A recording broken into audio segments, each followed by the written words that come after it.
Hello friends, ഇന്ന് നമ്മൾ പഠിക്കുവാൻ പോകുന്നത് എന്തുകൊണ്ട് നമ്മുടെ ജീവിതത്തിൽ പലപ്പോഴും ഈ മാനിഫെസ്റ്റേഷൻ സാധ്യമാവുന്നില്ല. എല്ലാവർക്കും ഉള്ള ഒരു ഡൗട്ടാണ് എന്തുകൊണ്ട് മാനിഫെസ്റ്റേഷനിന്റെ ജീവിതത്തിൽ നടക്കുന്നില്ല എന്നുള്ളത്. ഇന്നത്തെ ഈ ഒരു പാഠം കഴിയുമ്പോഴേക്കും, ഇന്നത്തെ ക്ലാസ് കഴിയുമ്പോഴേക്കും നിങ്ങൾക്ക് എന്തുകൊണ്ട് മാനിഫെസ്റ്റേഷൻ നടക്കുന്നില്ല എന്നുള്ളതിനെ കുറിച്ച് ഒരു ഐഡിയ കിട്ടും. അപ്പോൾ ഞാൻ ആദ്യം പറയുവാൻ ആഗ്രഹിക്കുന്നത്, നമ്മുടെ ജീവിതത്തിൽ നമ്മൾ എന്തെങ്കിലും ഒന്ന് ആഗ്രഹിക്കുമ്പോൾ, നമുക്ക് സകലതും അച്ചീവ് ചെയ്യാൻ കഴിയുമെന്ന് നമ്മൾ അറിയുമ്പോൾ, അതിപ്പോൾ ഒരു മോട്ടിവേഷൻ ബുക്ക് വായിക്കുമ്പോഴോ അല്ലെങ്കിൽ ഒരു മൈൻഡ് ട്രെയിനിങ് ക്ലാസ് അറ്റൻഡ് ചെയ്യുമ്പോഴോ നമുക്കുണ്ടാകുന്ന ഒരു ആവേശമാണ്, എനിക്കും സകലതും കഴിയും, അല്ലേ? അപ്പോൾ ആ മോട്ടിവേഷൻ, അതായത് മോട്ടീവ് പ്ലസ് ആക്ഷൻ, അതവിടെ സംഭവിക്കുമ്പോൾ, അതായത് എക്സ്റ്റേണലായിട്ട് കിട്ടുന്നൊരു സംഭവമാണത്. ആ ഒരു ആവേശം അല്ലെങ്കിൽ ആ ഇൻസ്പിറേഷൻ നമുക്ക് കിട്ടിയതിന് ശേഷം നമ്മൾ എന്തെന്നില്ലാത്ത രീതിയിൽ ഒരു എനർജറ്റിക് ആയിട്ടുള്ള അവസ്ഥയിലേക്ക് മാറാറുണ്ട്. പക്ഷെ ഇതിന്റെ ഒരു പ്രശ്നം എന്താണെന്ന് വെച്ച് കഴിഞ്ഞാൽ 10-30 വർഷം അല്ലെങ്കിൽ 40 വർഷം 50 വർഷമായിട്ട് നമ്മൾ നമ്മുടെ ഉള്ളിൽ കരുതി വെച്ചിട്ടുള്ള അല്ലെങ്കിൽ കീപ്പ് ചെയ്തിട്ടുള്ള ലിമിറ്റഡ് ആയിട്ടുള്ള ബിലീഫ് സിസ്റ്റം ഉണ്ട്.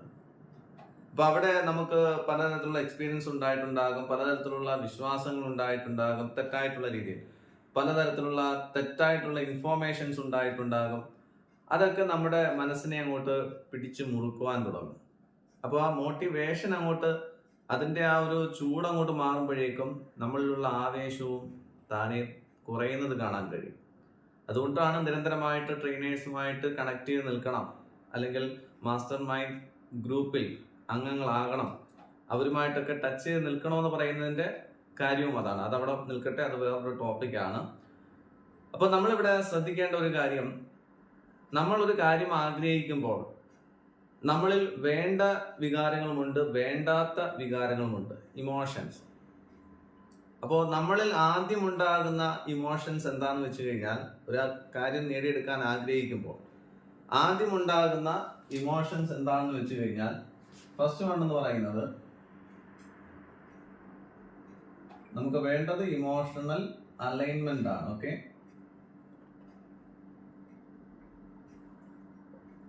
നമ്മളിൽ ആദ്യം ഉണ്ടാകുന്ന ഒരു വികാരം അല്ലെങ്കിൽ ഇമോഷൻ എന്ന് പറയുന്നത് സെൽഫ് ഡൗട്ട് ആണ്, അല്ലേ?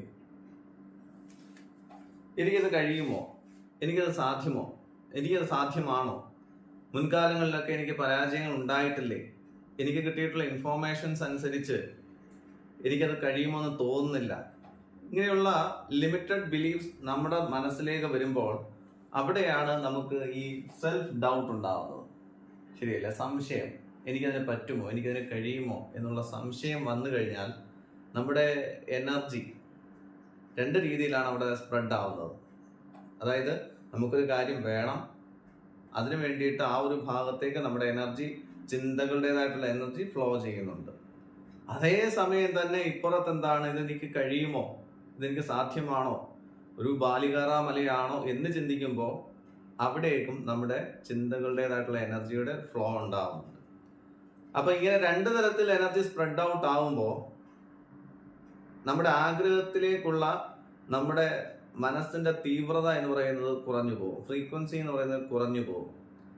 പിന്നീട് അത് കാലക്രമേണ എന്താണ് സംഭവിക്കുന്നത് ചോദിച്ചു കഴിഞ്ഞാൽ, എവിടെയാണോ തൂക്കം കൂടുതൽ, അതായത് കാലാകാലങ്ങളായിട്ട് നമ്മൾ വിശ്വസിച്ചിട്ടുള്ളൊരു കാര്യമുണ്ട്, എനിക്കത് കഴിയുമോ, പറ്റുമോ, എൻ്റെ മുൻകാല എക്സ്പീരിയൻസ് അനുസരിച്ച്, എനിക്ക് കിട്ടിയിട്ടുള്ള ഇൻഫോർമേഷൻസ് അനുസരിച്ച്, അല്ലെങ്കിൽ എന്നിലുള്ള വിശ്വാസം അനുസരിച്ച്, അപ്പോൾ ചിലപ്പോൾ അത് നെഗറ്റീവായിട്ടുള്ള രീതിയിലായിരിക്കും ആ തൂക്കം കൂടുതൽ ഉണ്ടാവുന്നത്.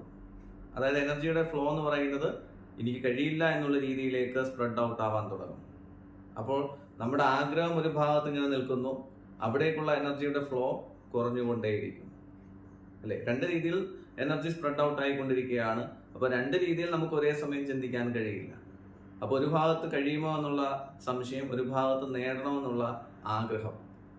അപ്പോൾ എവിടെയാണോ നമ്മൾ കൂടുതൽ ശ്രദ്ധിച്ചിട്ടുള്ളത്, കഴിയില്ല എന്നുള്ള ഭാഗത്തേക്ക് നമ്മുടെ എനർജിയുടേതായിട്ടുള്ള ഒരു ഫ്ലോ ഉണ്ടാവുന്നു. ഇതാണ് മാനിഫെസ്റ്റേഷൻ വൈകുന്നതിനുള്ള പ്രധാനപ്പെട്ട കാരണം.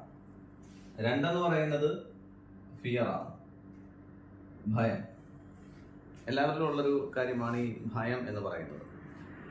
ഭയന്ന് നിൽക്കുക, അതായത് ഒരു ആഗ്രഹം നമുക്കുണ്ട്, ആ ആഗ്രഹം നമുക്ക് നേടിയെടുക്കാൻ കഴിയുമോ കഴിയില്ലയോ എന്നുള്ള സെൽഫ് ഡൗട്ടിന്റെ അടിസ്ഥാനത്തിൽ പിന്നെ നമ്മളിലേക്ക് വരുന്നത് ഭയമാണ്. ഭയം നമ്മളെ ബാധിച്ചു കഴിഞ്ഞാൽ എന്താണ് സംഭവിക്കുക? നമുക്കതിനെ നേടിയെടുക്കാനുള്ള ഒരു ആക്കം കുറയുന്നത് നമുക്ക് തന്നെ ഫീൽ ചെയ്യാൻ കഴിയും. അവസാനം എനിക്കിത് കഴിയില്ല എന്ന് കരുതി പകുതിക്ക് വെച്ച് ഇട്ടിട്ട് പോകുന്ന ഒരവസ്ഥ അല്ലേ? എല്ലാവർക്കും പറ്റുന്നൊരു പ്രശ്നം അതാണ്, പകുതിക്ക് വെച്ച് നിർത്തിയിട്ട് പോവുക. അടുത്തതായിട്ട് സംഭവിക്കുന്നത് ഡിസപ്പോയിന്റ്മെന്റ് ആണ്, നിരാശ. ഇത് നമുക്ക് പാസ്റ്റിൽ നിന്നും കിട്ടുന്ന ഒരു സംഭവമാണ് അല്ലെ? നിരാശ എന്ന് പറയുന്നത്, സ്ട്രെസ്, ഡിപ്രഷൻ, ഇതൊക്കെ നമ്മളിലേക്ക് വരുന്നത് നിരാശയുടെ അടിസ്ഥാനത്തിലാണ്. അപ്പം നമ്മുടെ ഭൂതകാലത്ത് അല്ലെങ്കിൽ പാസ്റ്റിൽ നമ്മൾ അനുഭവിച്ചിട്ടുള്ള പ്രശ്നങ്ങളും മറ്റുമൊക്കെ നമ്മുടെ മനസ്സിൽ ഇങ്ങനെ കിടപ്പുണ്ട്. അപ്പൊ അതൊരു ഭയമായിട്ടും നിരാശയായിട്ടും ഒക്കെ ഒരു ദുഃഖമായിട്ടൊക്കെ നമ്മുടെ ഉള്ളിൽ കിടക്കുകയാണെങ്കിൽ ആ ഇമോഷൻസിന് നമ്മുടെ മുൻപോട്ടുള്ള എക്സ്പെക്ടേഷൻ അല്ലെങ്കിൽ ആഗ്രഹങ്ങളിലേക്കുള്ള ആ ഒരു എക്സ്പെക്ടേഷനിലേക്ക് നമ്മളെ തടയുന്ന വികാരങ്ങളാണ്. അപ്പം ഈ 3 വികാരങ്ങൾ നമ്മൾ മാറ്റേണ്ടതായിട്ടുണ്ട്: സെൽഫ് ഡൗട്ട്, ഫിയർ, ഡിസപ്പോയിന്റ്മെന്റ്. ഇതിന് പകരമായിട്ട് നമ്മൾ ചെയ്യേണ്ട അല്ലെങ്കിൽ നമ്മളിൽ ഉണ്ടാകേണ്ട 3 വികാരങ്ങൾ ഏതാണെന്ന് ചോദിച്ചു കഴിഞ്ഞാൽ, ഒന്ന് ഹാപ്പിനെസ് ഉണ്ടാവുക. രണ്ടെന്ന് പറയുന്നത് ബിലീവ് മീൻസ് ഫെയ്ത്ത് അല്ലെ? 3 പറയുന്നത് ഇൻസ്പിറേഷൻ ആണ്.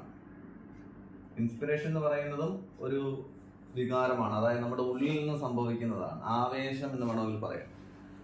ഈ 3 കാര്യങ്ങളാണ് നമുക്ക് വേണ്ടത്, മനസ്സിലായില്ലേ? ഒന്ന് നേടിയെടുക്കണമെന്നുള്ള നമ്മുടെ ആ ആഗ്രഹത്തിന്റെ പുറത്തുണ്ടാകുന്ന ഇൻസ്പിറേഷൻ, അത് നേടിയെടുക്കാൻ കഴിയുമെന്നുള്ള നമ്മുടെ വിശ്വാസം, അത് നേടിയെടുക്കുമ്പോഴും നമുക്ക് എത്രമാത്രം ഹാപ്പിനെസ് ഉണ്ടാകുമോ ആ ഒരു ഹാപ്പിനെസ് ഈ ഒരു നിമിഷവും നമുക്ക് അനുഭവിക്കുവാൻ കഴിയുക. ഈ 3 വികാരങ്ങളാണ് നമുക്ക് വേണ്ടത്. ഈ 3 വികാരങ്ങളുടേതായിട്ടുള്ള ഒരു അലൈൻമെന്റ് ഉണ്ടെങ്കിൽ മാത്രമേ നമുക്ക് എന്ത് നേടിയെടുക്കാൻ കഴിയുള്ളൂ? ഈ ഒരു ഇമോഷണൽ അലൈൻമെന്റ് ഉണ്ടായെങ്കിൽ മാത്രമേ നമ്മൾ ആഗ്രഹിക്കുന്ന കാര്യം നമുക്ക് നേടിയെടുക്കാൻ കഴിയൂ, അല്ലെങ്കിൽ മാനിഫെസ്റ്റ് ചെയ്യാൻ കഴിയുള്ളൂ. അപ്പോൾ ഞാനിപ്പോൾ അത് പറഞ്ഞ ഉടനെ നമുക്ക് മാറ്റാൻ കഴിയുന്ന കാര്യങ്ങളാണോ ഇത് 3? അല്ല. സെൽഫ് ഡൗട്ട് നിങ്ങൾ മാറ്റണം കേട്ടോ. അപ്പോഴേ ഓക്കെ സെൽഫ് ഡൗട്ട് മാറി. ഫിയർ നിങ്ങൾ മാറ്റണം, ഫിയർ മാറ്റാം. ഡിസപ്പോയിന്റ്മെന്റ് അത് മാറ്റാം. അങ്ങനെ ഒരു ദിവസം കൊണ്ടോ അല്ലെങ്കിൽ ഒരു നിമിഷം കൊണ്ടോ ഒന്നും നമുക്ക് മാറ്റിയെടുക്കാൻ കഴിയുന്ന കാര്യങ്ങളായിരിക്കില്ല ഇതൊന്നും.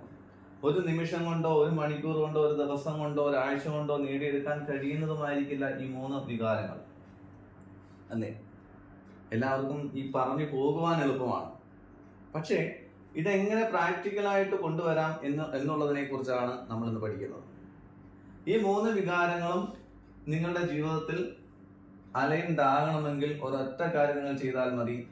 ദാറ്റ് ഈസ് ഗ്രാറ്റിറ്റ്യൂഡ് പ്രാക്ടീസ് എന്നൊക്കെ എല്ലാവരും പറയും, പക്ഷെ ഗ്രാറ്റിറ്റ്യൂഡ് പ്രാക്ടീസ് അല്ല. ഗ്രാറ്റിറ്റ്യൂഡ് എന്ന് പറയുന്നത് എന്താണെന്നറിയോ? നമ്മുടേതായിട്ടുള്ളൊരു ആറ്റിറ്റ്യൂഡ് ആക്കുവാൻ നമുക്ക് കഴിയണം, മനസ്സിലായോ? ഗ്രാറ്റിറ്റ്യൂഡ് എന്നുള്ളത് നമ്മുടെ ആറ്റിറ്റ്യൂഡ് ആക്കാൻ നമുക്ക് കഴിയണം. മൈ ആറ്റിറ്റ്യൂഡ് ഈസ് ഗ്രാറ്റിറ്റ്യൂഡ്, അല്ലെങ്കിൽ ഗ്രാറ്റിറ്റ്യൂഡ് ഈസ് മൈ ആറ്റിറ്റ്യൂഡ് എന്ന് പറയുവാൻ നമുക്ക് കഴിയണം. ഫ്രണ്ട്സ്, എന്താണ് ഉദ്ദേശിക്കുന്നത് ചോദിച്ചു കഴിഞ്ഞാൽ, നമ്മുടെ ജീവിതത്തിൽ നമുക്ക് കിട്ടിയിട്ടുള്ള സകലത്തിനും നമ്മൾ നന്ദി അർപ്പിക്കുമ്പോൾ, അത് എത്ര ചെറുതോ ആകട്ടെ എത്ര വലുതോ ആകട്ടെ, നമുക്ക് എന്തിനോടും ഒരു നന്ദി ഉണ്ടെങ്കിൽ, എന്തിനോടും ഒരു കൂറുണ്ടെങ്കിൽ, അത് പ്രപഞ്ചവുമായിട്ടുള്ള ഒരു അലൈൻമെന്റിന് കാരണമാവുന്നു. അതായത് എന്ത് പ്രശ്നങ്ങൾ നമ്മുടെ ജീവിതത്തിലുണ്ടെങ്കിലും, അത് സെൽഫ് ഡൗട്ട് ആകട്ടെ, ഫിയർ ആകട്ടെ, ഡിസപ്പോയിന്റ്മെന്റ് ആകട്ടെ, ഡിപ്രഷൻ ആകട്ടെ, സ്ട്രെസ് ആകട്ടെ, നമ്മുടെ പാസ്റ്റിൽ സംഭവിച്ചിട്ടുള്ള എന്തുമാകട്ടെ, ഇതിനെ മുഴുവൻ ഓവർകം ചെയ്യുവാനുള്ള ഏറ്റവും നല്ലൊരു മെത്തേഡ് ഏതാണെന്ന് വെച്ച് കഴിഞ്ഞാൽ, നമ്മൾ കൃതജ്ഞതയുള്ളവരായി തീരുക എന്നുള്ളതാണ്. കൃതജ്ഞതയുള്ള ഒരു വ്യക്തി എന്ന് പറയുന്നത് ആ വ്യക്തി എപ്പോഴും ദൈവവുമായിട്ട് അലൈൻഡ് ആയിരിക്കും, അല്ലെങ്കിൽ യൂണിവേഴ്സൽ ഫോഴ്സുമായിട്ട് അലൈൻഡ് ആയിരിക്കും. ദൈവവുമായിട്ട് നമുക്ക് കമ്മ്യൂണിക്കേറ്റ് ചെയ്യാൻ കഴിയുന്ന എന്തെങ്കിലും ഒരു മെത്തേഡ് ഉണ്ടെങ്കിൽ അതിൽ ഏറ്റവും മുന്നിൽ നിൽക്കുന്നത് ഗ്രാറ്റിറ്റ്യൂഡ് ആയിരിക്കും. ഗ്രാറ്റിറ്റ്യൂഡിന്റെ ഫ്രീക്വൻസിയെ കുറിച്ച് നിങ്ങൾക്കൊരു പക്ഷെ അറിയില്ലായിരിക്കാം. ഗ്രാറ്റിറ്റ്യൂഡ് ഫ്രീക്വൻസി എന്ന് പറയുന്നത് മറ്റെന്ത് ഫ്രീക്വൻസിയേക്കാളും കൂടുതലാണ്. മനസ്സിലായില്ലേ? മറ്റ് എന്ത് ഫ്രീക്വൻസിയേക്കാളും, അതിപ്പം വെൽത്ത് ആകാം, ഹെൽത്ത് ആകാം, നമ്മൾ ആഗ്രഹിക്കുന്ന സകലതുമാകാം. ഈ പ്രപഞ്ചത്തിലുള്ള സകലതിലും വെച്ച് ഏറ്റവും ഫ്രീക്വൻസി കൂടിയ എന്തെങ്കിലും ഇവിടെ ഉണ്ടെങ്കിൽ അത് ഗ്രാറ്റിറ്റ്യൂഡാണ്. ഈ ഗ്രാറ്റിറ്റ്യൂഡിന് താഴെ മാത്രമാണ് വെൽത്ത് ആവട്ടെ, നമ്മൾ ആഗ്രഹിക്കുന്ന സകലതും. നമ്മൾ എന്താഗ്രഹിക്കുന്നുണ്ടോ അത് എന്തും ഗ്രാറ്റിറ്റ്യൂഡിന് താഴെയുള്ള ഫ്രീക്വൻസിയാണ്. അതുകൊണ്ടാണ് നമ്മൾ എപ്പോഴും ഗ്രാറ്റിറ്റ്യൂഡിൽ നിൽക്കണമെന്ന് പറയുന്നത്. ആ ഒരു ഫ്രീക്വൻസിയിൽ നിന്ന് കഴിഞ്ഞാൽ നമ്മൾ സകലതിനെ അട്രാക്ട് ചെയ്യുകയാണ്. നമ്മൾ ഗ്രാറ്റിറ്റ്യൂഡിൻ്റെതായിട്ടുള്ള ഫ്രീക്വൻസിയിൽ നിന്ന് കഴിഞ്ഞാൽ നമ്മൾ സകലതിനെയും അട്രാക്ട് ചെയ്യുകയാണ്. നമ്മളിൽ ഗ്രാറ്റിറ്റ്യൂഡിൻ്റെതായിട്ടുള്ള ഫ്രീക്വൻസി ഇല്ല എങ്കിൽ നമ്മൾ സകലതിനെയും ചേസ് ചെയ്ത് പോകേണ്ടതായിട്ടുണ്ട്. മനസ്സിലായോ? അതെപ്പോഴും ശ്രദ്ധിക്കുക. നമുക്ക് ഗ്രാറ്റിറ്റ്യൂഡിൻ്റെതായിട്ടുള്ള ഫ്രീക്വൻസി ഇല്ല എങ്കിൽ നമ്മൾ സകലതിനെയും ചേസ് ചെയ്യേണ്ടി വരുന്നു. വെൽത്തിനെ ആകട്ടെ, ഹെൽത്തിനെ ആകട്ടെ, നമ്മൾ ആഗ്രഹിക്കുന്ന വസ്തുക്കളാകട്ടെ, വ്യക്തികളാകട്ടെ, സാഹചര്യങ്ങളാകട്ടെ, എന്തിനേയും നമുക്ക് ചേസ് ചെയ്യേണ്ടി വരുന്നു. എന്നാൽ ഇതിനെല്ലാം മുകളിൽ നിൽക്കുന്ന ഗ്രാറ്റിറ്റ്യൂഡ് ഫ്രീക്വൻസിയിലേക്ക് നമുക്ക് വരാൻ കഴിഞ്ഞാൽ നമ്മളിലേക്ക് സകലതും അട്രാക്ട് ചെയ്യപ്പെടുന്നു. ഒന്നും ചേസ് ചെയ്യേണ്ട ആവശ്യമില്ല, നമ്മളിലേക്ക് അട്രാക്ട് ചെയ്യപ്പെടുന്നു. അപ്പോ നമ്മൾ എപ്പോഴും മനസ്സിലാക്കേണ്ട ഒരു കാര്യം, നമ്മുടെ ഇമോഷൻസിനെ അലൈൻഡ് ആക്കുവാൻ, അതായത് നമുക്ക് വേണ്ട ഹാപ്പിനെസ് ആവട്ടെ, ബിലീവ് ആകട്ടെ, ഇൻസ്പിറേഷൻ ആകട്ടെ, എന്തുമാകട്ടെ, അതുമായിട്ട് നമുക്ക് കണക്റ്റ് ആയി നിൽക്കുവാൻ അല്ലെങ്കിൽ അലൈൻഡ് ആകുവാൻ നമ്മൾ എപ്പോഴും പരിശീലിക്കുക എന്ന് ഞാൻ പറയുന്നില്ല. നമുക്ക് എപ്പോഴും ഉണ്ടാകേണ്ട ഒരു ആറ്റിറ്റ്യൂഡാണ് ഗ്രാറ്റിറ്റ്യൂഡ് എന്ന് പറയുന്നത്. ഈ ഒരു ഫ്രീക്വൻസിയിലേക്ക് നമുക്ക് എത്തുവാൻ കഴിഞ്ഞാൽ നമുക്ക് സകലതിനെയും നമ്മളിലേക്ക് അട്രാക്ട് ചെയ്യുവാൻ കഴിയും. മനസ്സിലായോ? അപ്പോൾ ആദ്യം നമ്മൾ ശ്രദ്ധിക്കേണ്ടത്, എന്തുകൊണ്ട് നമ്മുടെ മാനിഫെസ്റ്റേഷൻ സാധ്യമാവുന്നില്ല? Manifestation is not working. എന്തുകൊണ്ട്? Why the manifestation is not working? എന്തുകൊണ്ട് വർക്ക് ചെയ്യുന്നില്ല എന്ന് ചോദിച്ചു കഴിഞ്ഞാൽ അതിനുള്ള ആദ്യത്തെ കാരണം, നമ്മുടെ ഇമോഷൻസിനെ, നമുക്ക് വേണ്ടുന്ന ഇമോഷൻസിനെ നമുക്ക് അലൈൻഡ് ആക്കുവാൻ കഴിയുന്നില്ല. പകരം self doubt, fear, disappointment, depression, stress, ഇതൊക്കെ നമ്മളിൽ ഭരിച്ചുകൊണ്ടേയിരിക്കുന്നു, റൂളിങ് ചെയ്തുകൊണ്ടിരിക്കുന്നു. അത് നമ്മുടെ തെറ്റല്ല, കഴിഞ്ഞ കാലങ്ങളിൽ നമുക്കുണ്ടായിട്ടുള്ള പ്രശ്നങ്ങളിൽ നിന്ന് സംഭവിച്ചതാണ്. അപ്പൊ അതിനെ മാറ്റുവാനുള്ള ഒരു സൊല്യൂഷനാണ് ഗ്രാറ്റിറ്റ്യൂഡ്. നമ്മുടെ ജീവിതത്തിൽ ഗ്രാറ്റിറ്റ്യൂഡിൻ്റെതായിട്ടുള്ള ഫ്രീക്വൻസി നമുക്ക് ഉയർത്താൻ കഴിയണം. അതിലൂടെ നമുക്ക് സകലതിനെയും അട്രാക്ട് ചെയ്യുവാൻ കഴിയും. അതല്ല എങ്കിൽ നമുക്ക് സകലതിനെയും ചേസ് ചെയ്യേണ്ടതായിട്ട് വരും. മനസ്സിലായോ? ഈ ഒരു കാര്യം ആദ്യം നിങ്ങൾ മനസ്സിലാക്കുക. വേണമെങ്കിൽ നിങ്ങളുടെ ബുക്കിലേക്ക് എഴുതി വെക്കുക. ഇനി രണ്ടാമതായിട്ട് നമ്മൾ മനസ്സിലാക്കേണ്ട ഒരു കാര്യം എന്താണെന്ന് വെച്ച് കഴിഞ്ഞാല്,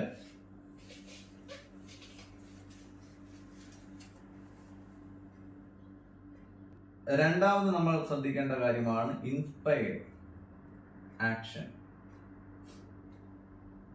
ആക്ഷൻ എടുക്കുവാൻ കഴിയുക. എന്ത് ആക്ഷനാണ് എടുക്കേണ്ടത്? ഇൻസ്പയർഡ് ആക്ഷൻ, അതായത് പ്രചോദിതമായിട്ടുള്ള ആക്ഷൻ. ആക്ഷൻ എന്ന് പറയുമ്പോൾ പല രീതിയിലുണ്ട്. ഇപ്പം നമ്മൾ എന്തെങ്കിലും ചെയ്യണമെന്ന് കരുതി നമ്മളൊരു കാര്യം ചെയ്യുന്നു, അല്ലെ? ബലം പ്രയോഗിച്ച് മനസ്സിനെ എന്താ പറയുക, ബുദ്ധിമുട്ടിച്ചുകൊണ്ട് അല്ലെങ്കിൽ ഭയം നിറച്ചുകൊണ്ട് നമ്മൾ പല കാര്യങ്ങളും ചെയ്യാറുണ്ട്. അയ്യോ, അത് ചെയ്യാതെ എങ്ങനെയാ, ചെയ്തല്ലേ പറ്റൂ. അപ്പൊ അവിടെ നമുക്ക് എന്താ പറയാ, സമയത്തെ കൊല്ലുന്ന രീതിയിൽ നമ്മളെപ്പോഴും സമയം നോക്കിക്കൊണ്ടേയിരിക്കും. 2 മണിക്കൂർ ഇന്ന് പഠിക്കണമെന്ന് ആഗ്രഹിച്ചു, എങ്ങനെയെങ്കിലും 2 മണിക്കൂർ നായി കിട്ടിയാൽ മതി, അല്ലെ? അങ്ങനെ വരുമ്പോൾ അതെന്താണ്? നമ്മൾ മനസ്സിനെ ബുദ്ധിമുട്ടിച്ചുകൊണ്ടാണ്. അവിടെ ഒരു ഇൻസ്പയർഡ് ആക്ഷൻ അല്ല സംഭവിക്കുന്നത്, മനസ്സിനെ ബുദ്ധിമുട്ടിക്കുകയാണ് ചെയ്യുന്നത്. എന്നാൽ ഇൻസ്പയർഡ് ആക്ഷൻ എന്ന് പറഞ്ഞു കഴിഞ്ഞാൽ എന്താണ്? നമുക്കൊരു സ്വയം പ്രചോദിതമായിട്ടുള്ള രീതിയിൽ എനിക്കത് നേടിയെടുക്കണം, ഒരു എന്തെന്നില്ലാത്തൊരു എക്സൈറ്റ്മെന്റ് നമുക്കുണ്ടാവും, എന്തെന്നില്ലാത്തൊരു എനർജി നമുക്കുണ്ടാവും. ഉദാഹരണം പറയുകയാണെങ്കിൽ, നമ്മളിപ്പോൾ ഒരു സിനിമ കാണുന്നു, 2 മണിക്കൂർ 2.5 മണിക്കൂർ എത്ര പെട്ടെന്നാണ് പോകുന്നത്, ശ്രദ്ധിച്ചിട്ടില്ലേ? ഇത്ര പെട്ടെന്ന് സമയം പോയോ എന്നൊക്കെ നമ്മൾ ചിന്തിക്കാറുണ്ട്. എന്തുകൊണ്ടാണ്? ഇൻസ്പയർഡ് ആവുകയാണ്. ആ ഒരു ഫിലിം കാണുവാൻ വേണ്ടിയിട്ട് ഇൻസ്പയർഡ് ആവുകയാണ്. ഇനിയിപ്പോൾ നമ്മൾ ഇഷ്ടപ്പെടുന്ന രീതിയിലുള്ള ഗെയിമുകൾ, അതിപ്പോൾ മൊബൈലിലാണെങ്കിൽ പോലും സമയം പോകുന്നത് അറിയത്തേയില്ല. അല്ലെങ്കിൽ ഏതെങ്കിലും ക്രിക്കറ്റോ ബാസ്കറ്റ്ബോളോ ഫുട്ബോളോ ഇതൊക്കെ കളിക്കാൻ പോയി കഴിഞ്ഞാൽ സമയം പോകുന്നത് നമുക്ക് അറിയാനേ കഴിയില്ല. ഇനിയിപ്പോ മറ്റേതെങ്കിലും ആക്ടിവിറ്റീസ് സോഷ്യൽ മീഡിയയിലോ മറ്റുമൊക്കെ നമ്മൾ സംസാരിക്കുമ്പോൾ അല്ലെങ്കിൽ നമ്മൾ ഇടപെടുമ്പോൾ അല്ലെങ്കിൽ അതിങ്ങനെ സ്ക്രോൾ ചെയ്ത് പോകുമ്പോൾ സമയം പോകുന്നത് നമ്മൾ അറിയുന്നതേ ഇല്ല. ബിക്കോസ് അത് നമ്മുടെ ഇൻസ്പയർഡ് ആക്ഷൻ ആയിട്ട് മാറും. മനസ്സിലായില്ലേ? അതുപോലെ തന്നെ നമ്മൾ ആഗ്രഹിക്കുന്ന നമ്മുടെ സ്വപ്നം എന്താണോ അത് നേടിയെടുക്കുവാൻ വേണ്ടിയിട്ട് എനിക്കത് ചെയ്യണം, ആ ഒരു എക്സൈറ്റ്മെന്റ് നമുക്കുണ്ടെങ്കിൽ, മനസ്സിനെ പ്രചോദിപ്പിച്ചുകൊണ്ട് നമ്മൾ സ്വയം പ്രചോദിതമായിട്ട് ഒരു കാര്യം ചെയ്തു കഴിഞ്ഞാൽ അത് മാനിഫെസ്റ്റേഷനെ ഏറ്റവും കൂടുതൽ സഹായിക്കുന്ന ഘടകമാണ്. Inspired action is A super fuel. ഒരു സൂപ്പർ ഫ്യൂവലായിട്ടുള്ള ഒന്നാണ് ഇൻസ്പയർഡ് ആക്ഷൻ എന്ന് പറയുന്നത്. അവിടെ നമുക്ക് നിന്നില്ലാത്തൊരു ക്യൂരിയോസിറ്റി ഉണ്ടാകും, ഉള്ളിൽ നിന്ന് തന്നെ ഒരു ഇന്നർ പുഷ്, ആരോ നമ്മളെ പുഷ് ചെയ്യുന്നു അത് ചെയ്യാൻ വേണ്ടിയിട്ട്. നിങ്ങൾക്ക് തന്നെ ഒരുപക്ഷെ അറിയാൻ കഴിയും, നമുക്കൊരു ഒരിക്കലും ഇഷ്ടമില്ലാത്ത കാര്യം ഇങ്ങനെ നിരന്തരമായിട്ട് ചെയ്ത് വരുമ്പോൾ അത് നമ്മുടെ ജീവിതത്തിന്റെ ഭാഗമായി മാറും. അതായത് ഇപ്പൊ രാവിലെ എക്സസൈസ് ചെയ്യുന്ന ഇഷ്ടമല്ല, പക്ഷെ നമ്മൾ അതൊരു തീരുമാനമെടുത്ത് നമ്മൾ കുറേ ദിവസം അത് പ്രാക്ടിക്കലായി ചെയ്തുകൊണ്ടിരിക്കുമ്പോൾ അത് കുറച്ച് ദിവസങ്ങൾ കഴിയുമ്പോൾ നമ്മുടെ ജീവിതത്തിന്റെ ഭാഗമായി മാറും. പിന്നെ നമുക്ക് ആ എക്സസൈസ് ചെയ്യാതിരുന്നു കഴിഞ്ഞാൽ ഭയങ്കര വിഷമമായിരിക്കും. മനസ്സിലായില്ലേ? അതുപോലെ തന്നെയാണ്. അപ്പോ ഇൻസ്പയർഡ് ആക്ഷൻ നമ്മളിൽ നിന്നുണ്ടാകുമ്പോൾ അവിടെ ഒരു ക്യൂരിയോസിറ്റി ഉണ്ടാകും, അവിടെ ഒരു എക്സൈറ്റ്മെന്റ് ഉണ്ടാകും, അതുപോലെ ഒരു ഇന്നർ പുഷ്, ഒരു ഉള്ളിൽ തന്നെ ഒരു സെൻസ് ഓഫ് അർജൻസി എന്നൊക്കെ വേണമെങ്കിൽ പറയാം. അത് ചെയ്യ് എന്ന് ഉള്ളിൽ നിന്ന് തന്നെ ആരോ നമ്മളെ പുഷ് ചെയ്യുന്നത്, ദാറ്റ് ഈസ് ഇന്റേണൽ ഫോഴ്സ് അല്ലേ? ആ ഒരു ഫോഴ്സിന്റെ അടിസ്ഥാനത്തിൽ നമ്മൾ പല കാര്യങ്ങളും ചെയ്യാൻ തയ്യാറാവും. ഒരു സെൻസ് ഓഫ് അർജൻസി അവിടെ ഉണ്ടാകും. എത്രയും പെട്ടെന്ന് നമുക്കത് നേടിയെടുക്കണം അല്ലേ? അങ്ങനൊരു ആഗ്രഹം നമ്മുടെ ഉള്ളിൽ നിന്ന് സംഭവിച്ചുകൊണ്ടേയിരിക്കും. അപ്പൊ ഇൻസ്പയർഡ് ആക്ഷൻസ് എടുക്കാനായിട്ട് നമുക്ക് കഴിയണം. ആക്ഷൻസ് എടുക്കുമ്പോൾ അവിടെ നമ്മൾ മനസ്സിനെ പുഷ് ചെയ്തുകൊണ്ട് നമ്മൾ അങ്ങോട്ട് ഫൈറ്റ് ചെയ്തുകൊണ്ട് ചെയ്യുന്നതിന് തുല്യമായി പോകും. അപ്പൊ ഇൻസ്പയർഡ് ആയിട്ടുള്ള ആക്ഷൻ എടുക്കാൻ എപ്പോഴും ശ്രദ്ധിക്കുക. കാരണം നമുക്ക് മുന്നോട്ട് പോകണമെങ്കിൽ, മൂവ് ചെയ്ത് മുന്നോട്ട് പോകണമെങ്കിൽ, നമുക്ക് വേണ്ട ആളുകൾ, നമുക്ക് വേണ്ടുന്ന സാഹചര്യങ്ങൾ, നമുക്ക് വേണ്ടുന്ന രീതിയിലുള്ള സന്ദർഭങ്ങൾ, ഇതൊക്കെ നമുക്ക് കിട്ടണമെങ്കിൽ നമ്മൾ എന്ത് ചെയ്യണം? നമ്മൾ മുന്നോട്ട് ഓരോ സ്റ്റെപ്പ് പോയെങ്കിൽ മാത്രമേ കഴിയുകയുള്ളൂ. ആദ്യം ശ്രദ്ധിക്കേണ്ട ഒരു കാര്യം, നമുക്കിപ്പോൾ ഒരു യാത്ര പോകണം. നമ്മൾ ഊട്ടിയിലോ കൊടൈക്കനാലിലോട്ടോ യാത്ര പോവുകയാണ്. അപ്പം വീട്ടിലിരുന്ന് നമ്മൾ അഫർമേഷൻ പറയുന്നു, വിഷ്വലൈസേഷൻ ചെയ്യുന്നു, ഗ്രാറ്റിറ്റ്യൂഡ് പറയുന്നു, എല്ലാം ചെയ്യുന്നുണ്ട്. പക്ഷെ അങ്ങോട്ടേക്ക് യാത്ര പുറപ്പെടാതെ നമുക്ക് അവിടെ എത്താൻ കഴിയത്തില്ല. നമ്മൾ ഓരോ കിലോമീറ്റേഴ്സ് കഴിയുമ്പോഴും, 10 കിലോമീറ്റർ 20 കിലോമീറ്റർ കഴിയുമ്പോഴും നമ്മൾ ആളുകളോട് ചോദിക്കും, എന്താണ്, ആരെയെങ്കിലുമൊക്കെ അവിടെ ദൈവം നിയോഗിച്ചിട്ടുണ്ടാകും. എന്തിനു വേണ്ടിയിട്ടാണ്? നമുക്ക് അവിടേക്ക് പോകാൻ, ഊട്ടിക്കും കൊടൈക്കനാലിനും പോകാൻ 100,000 വഴികളുണ്ട്. പക്ഷെ ഏറ്റവും നല്ല വഴി ഏതാണെന്ന് മറ്റുള്ളവരോട് ചോദിച്ച് മനസ്സിലാക്കണമെങ്കിൽ നമ്മൾ യാത്ര പുറപ്പെടണം. എന്ന് പറയുന്ന പോലെ നമ്മുടെ സ്വപ്നത്തിലേക്ക് നമുക്ക് എത്തിച്ചേരണമെങ്കിൽ നമുക്ക് എന്തുണ്ടാകണം? നമ്മൾ ഓരോ സ്റ്റെപ്പ് എടുത്ത് മുന്നോട്ട് പോകണം. അപ്പോൾ അതിന് തക്കതായിട്ടുള്ള ആളുകളെ കാണും, അതിന് തക്കതായിട്ടുള്ള സാഹചര്യങ്ങൾ, സംഭവങ്ങൾ നമ്മുടെ മുൻപിലേക്ക് പ്രത്യക്ഷപ്പെടും. എന്ന് വരുമ്പോൾ നമ്മൾ എന്തെടുത്തിരിക്കണം? ഇൻസ്പയർഡ് ആയിട്ടുള്ള ആക്ഷൻസ് എടുത്ത് മുൻപോട്ട് പോവുക തന്നെ വേണം. ഇതാണ് മാനിഫെസ്റ്റേഷൻ സാധ്യമാക്കുവാനുള്ള രണ്ടാമത്തെ നടപടി എന്ന് പറയുന്നത്. മൂന്നാമത് ഏറ്റവും ഇമ്പോർട്ടൻ്റ് ആയിട്ടുള്ള ശ്രദ്ധിക്കേണ്ട ഒരു കാര്യമാണ് ലെറ്റ് ഇറ്റ് ഗോ. അതായത് നമ്മൾ ഒരു വിത്ത് കുഴിച്ചു വെച്ചു, അല്ലെങ്കിൽ ഒരു ചെടിയായിട്ട് കൊണ്ടുവന്ന് നട്ടുവെച്ചു.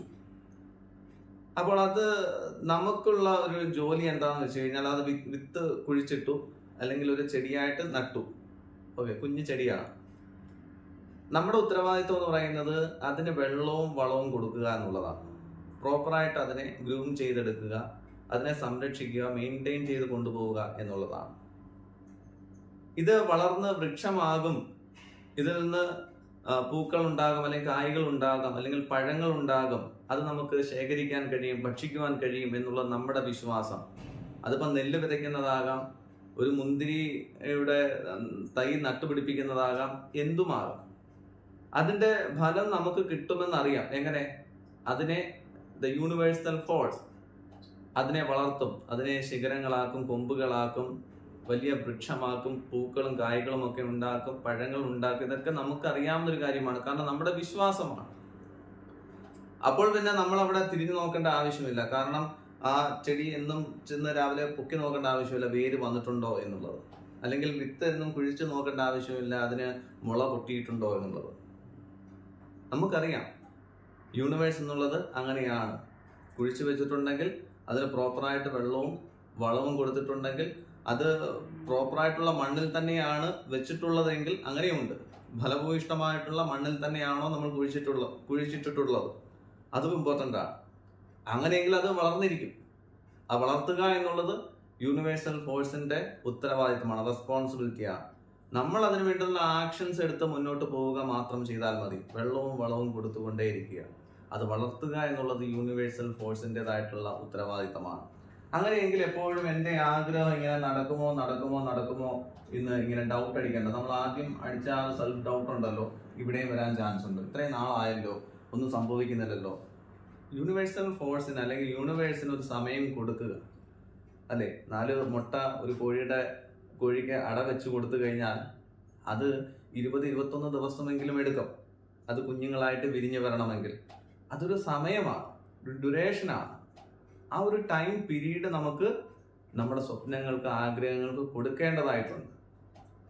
നമ്മൾ പ്രോപ്പറായിട്ടുള്ള ആക്ഷൻസ് കൂടി, ഇൻസ്പയർഡ് ആയിട്ടുള്ള ആക്ഷൻസ് എടുത്ത് മുന്നോട്ട് പോവുക, സകലത്തിന് നന്ദി അർപ്പിക്കുക, ഹാപ്പിനെസ്സോടുകൂടി ഇരിക്കുക, ഫെയ്ത്തോടുകൂടി ഇരിക്കുക, അല്ലെ? സ്വയം ഇൻസ്പയർഡ് ആവുക. നമുക്ക് വേണ്ടുന്ന ആക്ഷൻസ് എടുത്ത് മുന്നോട്ട് പോകുന്നതോടുകൂടി നമ്മുടെ ജോലി അവിടെ കഴിഞ്ഞിരിക്കുകയാണ്. ഇനി അത് എനിക്ക് കിട്ടുമോ കിട്ടില്ലയോ എന്ന് നമ്മൾ ഡൗട്ട് അടിക്കേണ്ട ആവശ്യമില്ല. Let it go. ഞാനത് പ്രപഞ്ചത്തിന് സമർപ്പിക്കുന്നു. എന്താണ്? പ്രപഞ്ചത്തിന് മുമ്പിൽ സറണ്ടർ ചെയ്യുക. നമുക്കുള്ള എല്ലാറ്റിനെയും പ്രപഞ്ചത്തിന് മുൻപിൽ സറണ്ടർ ചെയ്യുക. പ്രപഞ്ചം നമ്മളെ മുന്നോട്ട് നയിക്കും, നമ്മുടെ സ്വപ്നങ്ങളിലേക്ക് നമ്മളെ എത്തിക്കും, സ്വപ്നങ്ങൾ നമ്മളിലേക്ക് അട്രാക്ട് ചെയ്യപ്പെടും എന്നുള്ള വിശ്വാസത്തോടെ പ്രപഞ്ചത്തിന് സമർപ്പിക്കുക. ഒരു വിത്ത് മുള പൊട്ടി വളർന്ന് വൃക്ഷമായി മാറുന്നത് പോലെ നമ്മുടെ ഉള്ളിൽ സൃഷ്ടിച്ചിട്ടുള്ള നമ്മുടെ ആഗ്രഹം അത് മുള പൊട്ടി വലിയ വൃക്ഷമായി മാറും. അതിൽ നിന്ന് പൂക്കളും കായ്കളും പഴങ്ങളും നമുക്ക് സ്വന്തമാക്കാൻ കഴിയുമെന്ന് വിശ്വസിച്ചുകൊണ്ട് ധൈര്യമായിട്ട് നമുക്ക് മുന്നോട്ട് പോകാൻ കഴിയണം. അപ്പോൾ ഈ 3 കാര്യങ്ങൾ എപ്പോഴും ശ്രദ്ധിക്കുക. Emotional alignment, happiness, believe, inspiration. ഈ 3 കാര്യങ്ങൾ നമ്മളിലേക്ക് വരണമെങ്കിൽ ഗ്രാറ്റിറ്റ്യൂഡ് നിരന്തരമായിട്ട് നമ്മുടെ ഒരു ആറ്റിറ്റ്യൂഡ് ആക്കി മാറ്റുക. സെക്കൻഡ് വൺ, ഇൻസ്പയർഡ് ആയിട്ടുള്ള ആക്ഷൻസ് എടുത്ത് മുന്നോട്ട് പോവുക. എങ്കിൽ മാത്രമേ നമുക്ക് വേണ്ടുന്ന സാഹചര്യങ്ങൾ നമ്മളിലേക്ക് വരികയുള്ളൂ. 3, ലെറ്റ് ഇറ്റ് ഗോ. ദൈവത്തിന് മുൻപിൽ, പ്രപഞ്ചത്തിന് മുൻപിൽ, യൂണിവേഴ്സിന് മുൻപിൽ സമർപ്പിക്കുക. ആ യൂണിവേഴ്സിൻ്റെ ഫോഴ്സ് ആ ഒരു ടൈം പീരീഡ് കൊടുത്തെങ്കിൽ മാത്രമേ അത് നമ്മളിൽ സാധ്യമാവുകയുള്ളൂ. അതിനുവേണ്ടി ക്ഷമയോടുകൂടി നമുക്ക് ആക്ഷൻസ് എടുത്ത് മുന്നോട്ട് പോകുവാൻ കഴിയട്ടെ. ആർക്കും എന്തും നിങ്ങൾ ആഗ്രഹിച്ചത് സകലതും മാനിഫെസ്റ്റ് ചെയ്യുവാൻ കഴിയുക തന്നെ ചെയ്യും. അപ്പോൾ ഫ്രണ്ട്സ്, എല്ലാവർക്കും നന്മകൾ നേരുന്നു. God bless you all. Thank you.